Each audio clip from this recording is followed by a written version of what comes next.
And yes, thank you for organizing this event and for the invitation, for the paperwork which had to be done and all the logistics, because it was quite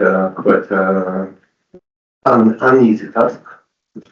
Uh, I'll try to be brief. I understand this is the last session of today's conference, so everyone is a little bit tired, and we've heard a lot already. And also a lot of things which I'm going to say, they are intertwined with both first and second sessions, with what Stasis here had to say, with what Sami and Bogdan said. So I would probably echo some of the moments which were already voiced here. Um, my professional preoccupation for a number of years was journalism. It was international news journalism, but later on also I switched, or rather joined it with issues related to human rights. At the same time, I took part in different campaigns for social justice and more focused on human rights issues, specifically when it comes to assistance to refugees and asylum seekers in Ukraine, those who tried to find asylum in Ukraine, fleeing from persecution in their home countries. And since 2014, the beginning of war with Russia, also assistance to internally displaced persons who had to flee Crimea and the war-torn areas of Donbass. And another track, which was very important, was attempts to counteract the manifestations of xenophobia in Ukrainian society and discrimination. Well, one cannot really deal with asylum and refugees and not come across issues of xenophobia sooner or later. But that was also something which was in my core beliefs, that we need to build more just a society, more equal when it comes to opportunities and rights. And personally as well, I was interested in issues of prohibition of torture and prevention of torture. I was one of the monitors of so-called National Preventive Mechanism. In Ukraine, we were visiting places of detention to observe the conditions people are held in, and also issues of freedom of assemblies and freedom of expression. It happened to be so that human rights activities were the core of my life for probably more than 15 years before the beginning of the full-scale invasion. When it started, I'd never been a military person before. I never had any military experience, and I never dreamed about becoming a military or even contemplated this option. I was rather anti-militarist in my worldview, and I still am, I believe so. I had military education of sorts when I was getting my first degree, but it was, I'm afraid, at the end of last century. It was like in the 90s. So, A, everything was long forgotten by the beginning of the full-scale invasion, and B, the education itself was lame, because in the 90s no one really believed that we would ever need it. But still, I was given an officer's rank, officer of reserve. I was a lieutenant of reserve. So when I joined the army, and I said, "Give me a shovel, because I don't know how to operate anything else, including machine gun." They said, "No, you are an officer, so you can go that door." I went that door, and within 1 week's time, I found myself being a platoon commander with 20 guys under my command, and we had to learn everything new, basically in the process, because it was the very beginning of the full-scale invasion. Our platoon took part in the liberation of Kiev region in springtime of 2022. It was our first combat experience. And then in June 2022, we were moved to the east of the country, east of Ukraine, first to Donetsk region and then to Luhansk region. And on 21st of June 2022, me and 8 of my guys were captured by Russian forces. And next 2 years and 4 months I spent in Russian captivity. First, we were in a couple of days, spending a couple of days on the road. We were moved to the occupied since 2014 city of Luhansk, where we were held in a local prison in pretrial detention, as it's officially called, where there was a separate wing designated specifically for Ukrainian prisoners of war. And as it turned out later, the regime in that particular wing was much harsher than in the rest of the prison. And in less than 2 months' time, my captors decided that it's not enough that I'm a prisoner of war, and they decided to fabricate a criminal case against me, sentencing me as a war criminal on completely imaginary charges. The only basis for the prediction was my confession, which was, as I shared today with some of you, I love English language for a lot of nuances, was extracted under duress. You know, one cannot use the word torture, duress. So, but of course it was torture. It was torture by any definition of UN Convention on Prohibition of Torture or any other legal document. And I was sentenced in March of 2023 to 13 years of strict regime penal colony. I was transferred there in autumn 2023, and the rest of my time I spent in the penal colony, also in occupied part of Luhansk region. In October last year, I was released in the process of prisoner of war exchange. So on this very date, last year, I was still in captivity, and now I'm in Oxford. So it is kind of unbelievable, to be honest. And it is incredible, but also it has more than a grain of sadness to it, because the most of guys whom I spent my time with in captivity are still there. They're still captives, and they are now scattered across many places of detention of Ukrainian POWs in occupied areas of Ukraine and also in Russia proper. Just to give you an idea, currently, according to Ukrainian authorities, there are more than 200 places of detention identified by Ukraine, where Ukrainian POWs and civilians illegally detained are held. Experiences of captivity are very vividly described by Stasisiev in his book, which I encourage everyone to read. Of course, the conditions of detention vary from one place to another. Isolation, where he spent so much time, unfortunately, is one of a kind. It is a very special place in darkest possible terms. But certain things were common to all of these places. When we were still on our way to Luhansk, after we were captured and we were robbed of all our possessions, we spent the night in some undisclosed location. The next day, Russian military propagandists arrived. They were wearing balaclavas, as all other Russian military personnel, which gave us hope, because if they are hiding their faces, it means that we're probably not going to be executed. And they took us one by one to the next room and recorded propaganda videos with us. We had to say who we are, what regiment, what detachment, and that we are treated nicely in captivity, we are fed, we are given water, and we are not abused or beaten, which by that time was more or less true. There was psychological humiliation, a lot of it, there were kicks and punches, but not more than that. There was one specific Russian officer who was in command in that place, in that location, and he adored humiliating Ukrainian prisoners, trying to provoke them. When he entered the room, or any one of them entered the room, we had to kneel in front of them with our hands tied behind our backs, of course, and we had to do what he told us to do. But by that time, it was all more or less mild, as it turned out later. So these propagandists, they were curious about me, because I was the only officer in the company, and I was most of these guys' commander. And then they found out, they told us that they looked us up on the internet. I don't think they Googled us, they Yandexed us probably, whatever their search engine is currently. And they realized that I'm a journalist, so they were curious, and they wanted to talk.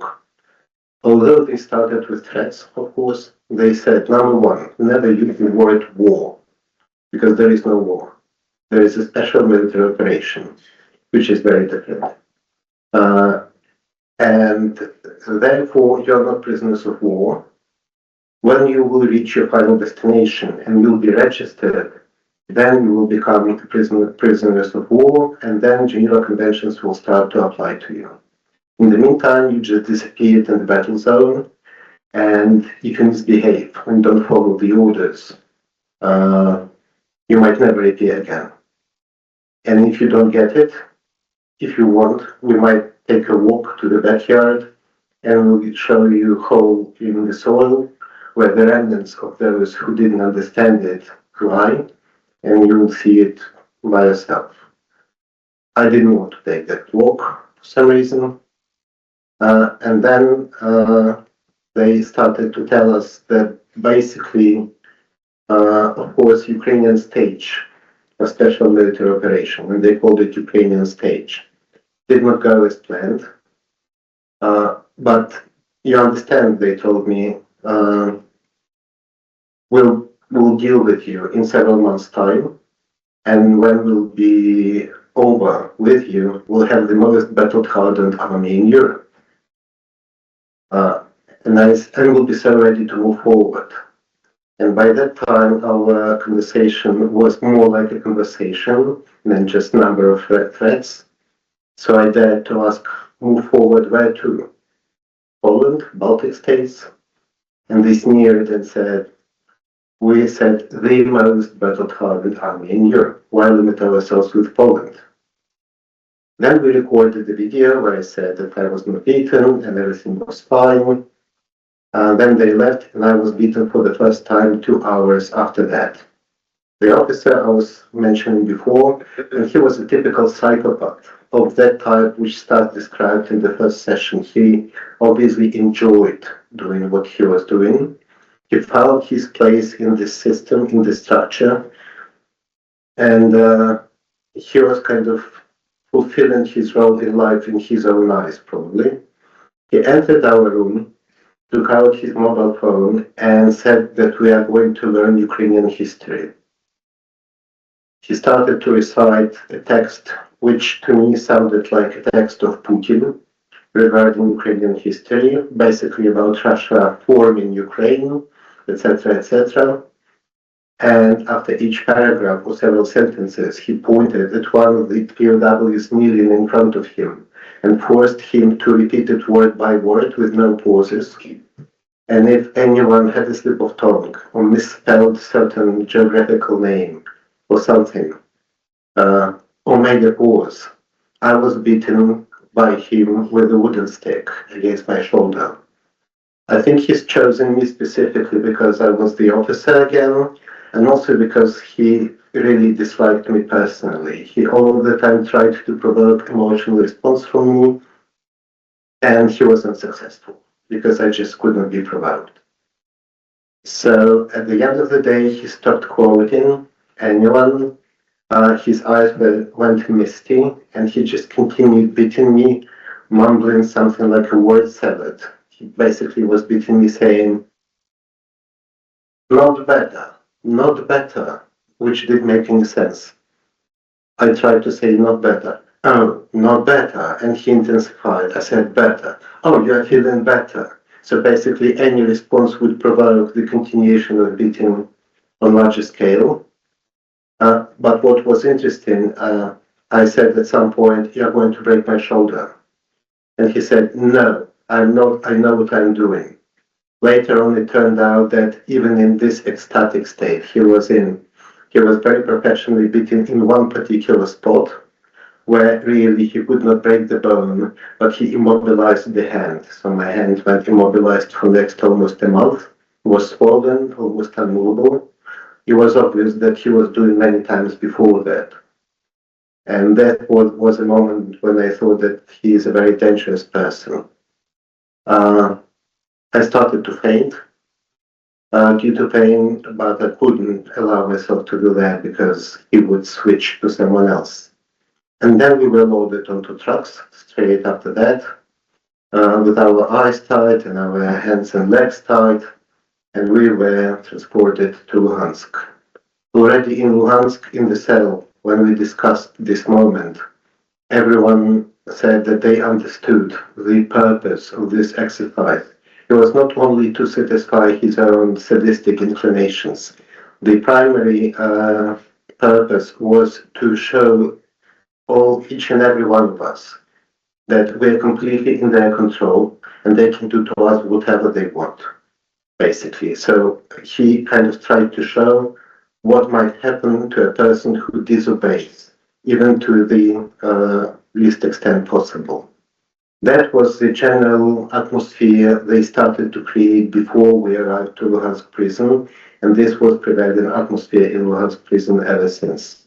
They underlined all of the time that no one has access to you, they said. No one knows what conditions you are held in, and therefore we can do to you whatever. We're responsible only to our own commanders, and our commanders gave us free rein. In first weeks, there were several interrogations every week, sometimes one interrogation per day. Those unlucky ones had 2 interrogations per day. Then it started to die down, and force was used. It was not electric current that much, only Ministry of State Security of Luhansk People's Republic. I see ministries of state security, they like electric current, but not only them. And these were beatings, but more it was creation of this atmosphere of fear. We knew that any single moment the door can be opened and we'll be ordered one by one to go out and, for instance, to do excessive physical exercises, dozens and hundreds of sit-ups and push-ups, to fall on the ground, to stand up straight, to sing the anthem. First, we were forced to learn anthem also called Luhansk People's Republic, and then we were forced to learn by heart Russian anthem. So I know both of them now by heart. Russian is much more interesting to analyze, I should say, but Luhansk People's Republic's one is funnier. Those of you who at least a bit are familiar with the history of that particular region will understand that the first line of Luhansk anthem is "The flags of victory fly over our land for 1,000 years."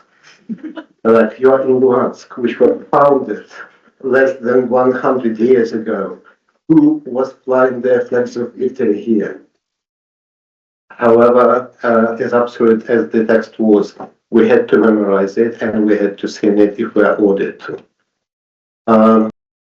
Excessive physical exercises over the period of time every day. They were accompanied by beatings.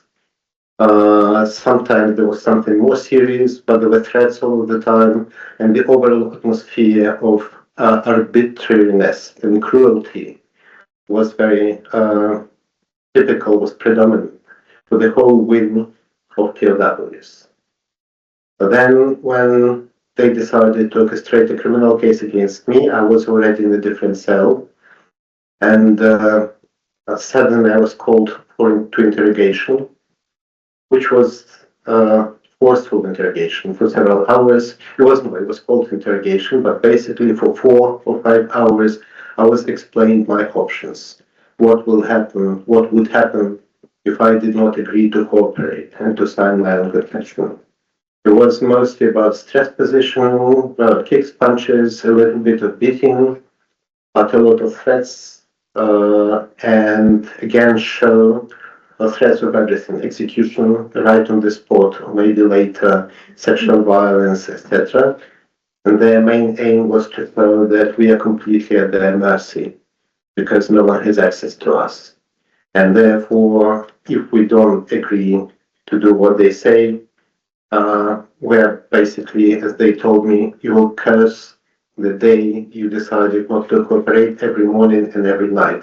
But you will never get out of here either alive, or you will, but you will be broken both physically and mentally. And when after this interrogation I came back to the cell, I should say that one of the first persons I thought of was my great-grandfather. whom I've never seen in my life. He's the father of my granddad. Uh, I've never seen him not only because I was born after he passed away, but because he was executed in 1938 during Stalinist Great Terror as the enemy of the people. And I had access to his file, actually. He was rehabilitated later on by his son, but I had access to his file, and I remember the protocol of his interrogation. When the first question was, when were you involved in underground counter-revolutionary network in order to do this and that? And his response was, I don't know what you're talking about. I've never heard of any underground counter-revolutionary network. The second question was started with words, we know you are lying. Tell us who involved you in underground counter-revolutionary network. And his second response was, yes, I confess that I was lying, I was involved in underground, etc., etc. The protocol itself was 1 page long, but according to the timing, the interrogation lasted for several hours. I knew before, like theoretically, what happened between his first answer and the second question, but now I knew it in practice, because 80-something years later, in the neighboring region of Ukraine, his great-grandson also confessed to something he's never done after several hours of interrogation. And to me, it was very striking, although at that moment I was still in pain. It was very uncomfortable, but I was sitting there thinking that basically the machinery which provides these confessions, it never went away. It is still there. It is the same machine which killed my great-grandfather and which is dealing now with me. It retreated for some time somewhere to its nests, and then it started to spread out. And I thought later on that maybe it is one of our main tasks actually to stop this machine and to dismantle it, because it was stopped at some point, but it was never dismantled, and this is how it managed to go back to life. It's like a vicious circle, which I think we need to break. And to me, this would be the main input to do justice to victims of Russian war crimes, which are currently committed by Russian Federation in Ukraine. Because I completely agree, of course, with Stas. Unfortunately, we know from history the vast majority of war criminals, they never actually were brought to justice, or at least to relevant justice. We still, I believe, have to try to do that, because we need to do justice to the victims. But the main thing, if we do not dismantle this machine, it all would be in vain, or at least it would be just a temporary victory. And there will be no guarantee that 80-something years later, our great-grandchildren will not have to confess to something they've never done, because the machinery is still in place. On the very first days of me being in prison, I realized I had to do something to keep myself fit physically and mentally. Because apart from interrogations, the rest of the time, it was the time we didn't have anything at all to spend time with. We didn't have books, of course, we didn't have paper, we didn't have pen. We had our shoes being taken off from us, because Ukrainian military shoes apparently are better than Russian ones. So Russians took our shoes, really. Ukrainian talents are better. So the next several months we spent wearing socks. Toilet paper, of course. We didn't have anything to cut our fingernails with, so we had to scratch them against the walls. In general, human beings are very inventive. When it comes to specific situations, they can be. But otherwise, all our time was spent waiting for the steps in the corridor, like when they will come for another one of us. And there was nothing to do. I've never been bored. I was never bored, not a single second. I had things to do. On probably the third day in prison of Luhansk, I recall that a couple of years before that, I kind of was waning, that I'm busy all of the time and I don't have time to think about my fundamentals, about my priorities in life, why I believe things I believe, why I find it necessary to do what I'm doing. I needed time and space to think about it and not to be distracted, but it wasn't possible. And then suddenly I was like, okay, you needed time and space and not to be distracted. Here you are. Well, if not to think about interrogations. You didn't want it to be in Russian captivity during Russian-Ukrainian war. Maybe you had to be more precise in your request then. And I really started to think about some fundamental notions. And I started with notions of what we were dealing with notions of violence, of fear, and pain. And I said it on a number of other occasions, but to me it was important. I realized that for myself, I misunderstood violence. Before that, I was thinking that violence is about physically harming, or maybe emotionally harming other human being. It's like breaking something. While violence was all around us, and it was about turning us into objects which could be manipulated, moved, repositioned, reconfigured. We were told to stand up straight, we were standing up straight, lean against the wall, do sit-ups, do push-ups, sing anthem, shut up. We had to behave, we had to follow the orders, and like, if you were asked, you have to answer in a very appropriate way. If you were missing one word, for instance, they started within several weeks to demand that we address them гражданин начальник. I don't know how to translate it actually. Anyway, this kind of prison-like address to the guards. They did not start to do it straight away, and when they started to demand it, if someone missed the word гражданин, this person was beaten, just начальник. We had to do it in particular order. Then they suddenly changed the rules of the game. The next morning, the next shift demanded something different. We had to anticipate this change. We as objects had to follow our master's kind of line of thoughts. And this definitely deprived us of our humanity, because we could not influence our conditions, not in a minimum. And to me, this was violence. And if this object, if this toy suddenly starts to show the signs of his or her own agency, humanity, basically, this was intolerable. And this is when physical violence came into play. Or it could come into play when they were just bored and decided to break this toy just for fun. And of course, to me, it was intrinsically tied to the notions of pain and fear, because pain is basically a signal that death comes closer. Something goes wrong in your body or in your mind, and it hurts because it means that basically you cannot continue your life as before. Your chances to die much higher now. And fear is anticipation of pain. And fear can paralyze you.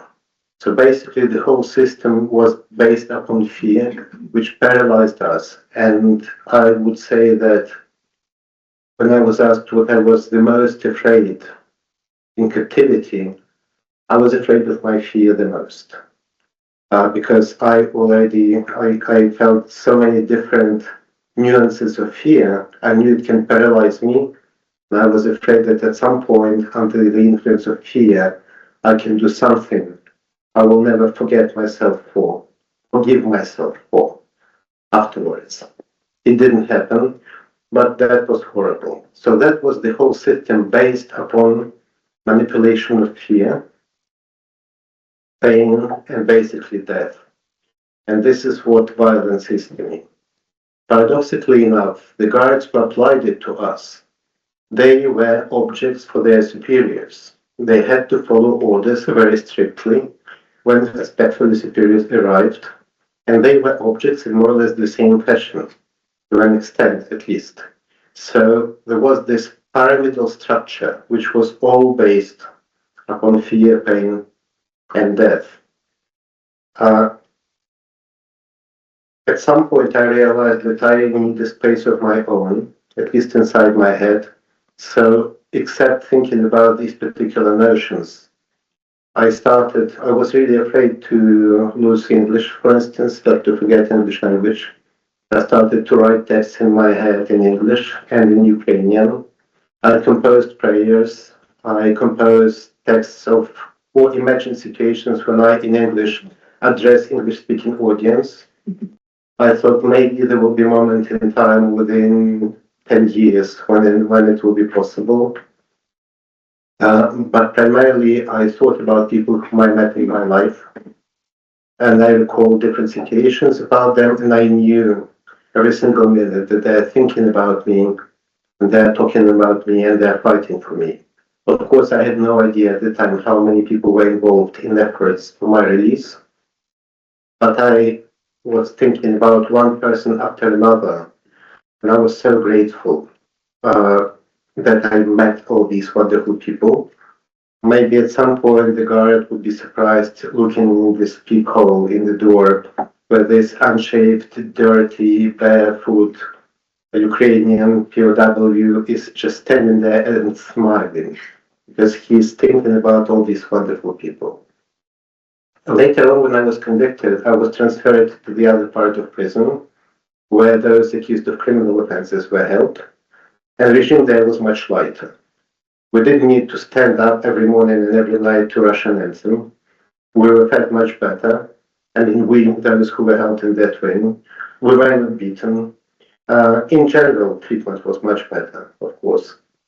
And then I met other accused Ukrainian prisoners of war sentenced for so-called war crimes. We all had the same scenario, very similar accusations, and the same way of extracting confessions. And guys also tried to preserve their own space by different means. Some produced rosaries from bread, which was mentioned by Oksana. It's still alive and kicking. It's part of criminal pop culture. But these rosaries were used by some people, including myself, for prayers. So they produced beautiful things out of that bread and soap. It's incredible. When finally we got access to books in penal colony, some guys who never read more than 2 books in their lives started to read. In general, people try to get their own space and defend it inside their heads, but also between them and people next to them, their co-inmates. And this space really gives meaning to what goes on and gives hope that people will be released. And the first thing which we talked about with my friends and colleagues, activists and friends, when I was released and went out of rehabilitation center, that the main thing which is needed for those who are in captivity is to know that they are not forgotten, that they are remembered, they are fought for, they are talked about, and there are efforts for their release. Because, of course, there are dark moments in captivity. I never had them, unfortunately. I had my ups and downs as everyone, but I never lost belief that people out there remember about us. This is something what we were told constantly by the guards, that you are forgotten. You are used and thrown away. You are disposable material, etc. I never believed it, so I told this to my co-inmates. This is why when I was out, me and my friends, colleagues developed symbols of solidarity with Ukrainian prisoners of war. And these stickers and pins on the table, they are with these symbols. If you will be willing to use them, you can, after this session, come around and pick them up.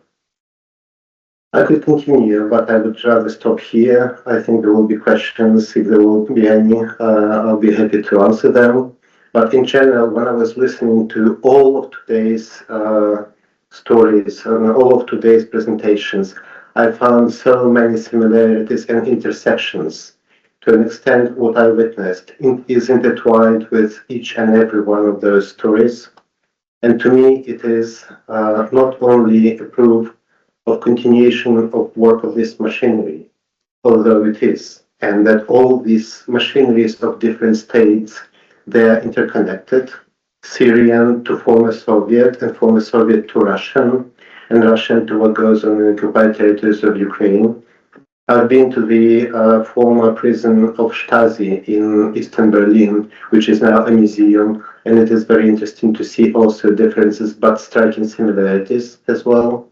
But to me, it is also a proof of continuation of human ability to survive under those circumstances and to resist, to guard their inner space, to be able to get out alive and maybe to restart their lives anew, if people, of course, are fortunate enough to get out alive. Thank you very much.